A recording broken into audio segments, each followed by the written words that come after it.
రైతులకు సంబంధించి గత 4 మాసాల నుంచి ఏదైతే ఖరీఫ్ ప్రారంభమైందో అప్పటి నుంచి 2 తెలుగు రాష్ట్రాల్లో యూరియాకు సంబంధించినటువంటి కొరత మరి ప్రారంభమైంది. దీన్ని 2 తెలుగు రాష్ట్రాల్లో కూడా ఒత్తిడి చేస్తూ ఉన్నారు. రైతులు అనేకమైనటువంటి ప్రభుత్వం నుంచి రావాల్సినటువంటిది సబ్సిడీ ఎరువులు, యూరియా వాటి కోసం లైన్లలో నిలబడతా ఉన్నారు. అయినా సరే ప్రభుత్వం పూర్తిగా స్పందించడంలా. అందుకే ఈరోజు రాష్ట్ర వ్యాప్తంగా సిపిఐ ఆంధ్రప్రదేశ్ రైతు సంఘాల ఆధ్వర్యంలో మరి ఆందోళన కార్యక్రమాలకు పిలుపునివ్వడం జరిగింది.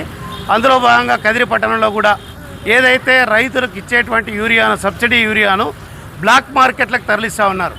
ఈ బ్లాక్ మార్కెట్లకు తరలించేదాన్ని కూడా అరికట్టాలని చెప్పి కూడా అధికారులకు మేము డిమాండ్ చేస్తూ ఉన్నాం. ఇప్పటికైనా సరే రాష్ట్ర ప్రభుత్వం స్పందించి యూరియాను తక్షణమే రైతులకు అందుబాటులోకి తీసుకురావాలా.